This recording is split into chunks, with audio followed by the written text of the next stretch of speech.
Hello, my name is Anastasia Pharris. I'm an epidemiologist at the European Centre for Disease Prevention and Control, which is located in Stockholm, Sweden. We work with all of the international public health institutes in the EU countries, including Poland. And I'd like to send a lot of greetings to you, the Prison Health Services, for the important work you're doing.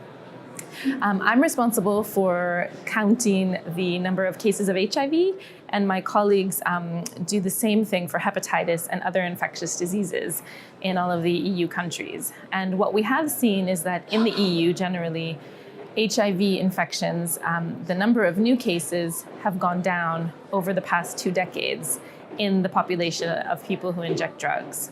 And this is very positive and has been associated with the scale up in the community of needle and syringe programs and effective drug treatment for this population, such as opiate substitution treatments.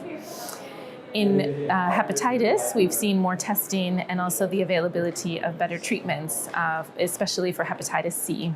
And in hepatitis B, we've seen that more and more of the population is covered with vaccination, which protects them from getting hepatitis B.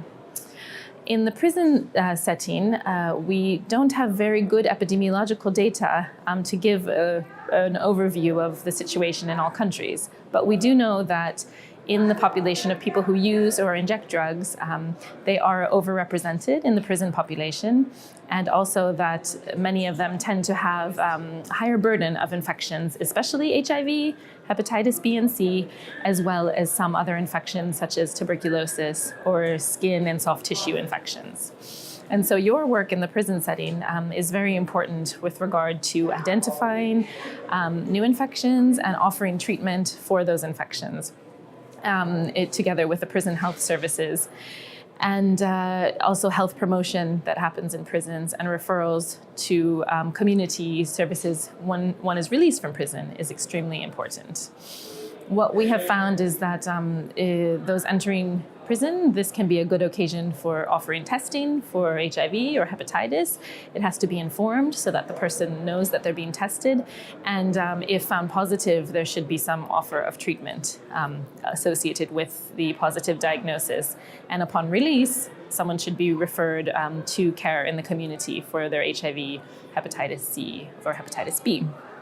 And finally, with regard to trying to identify and reduce the number of people who are not diagnosed, prison is a very important location because there is a group of people who remain there, and so they can be identified and treated.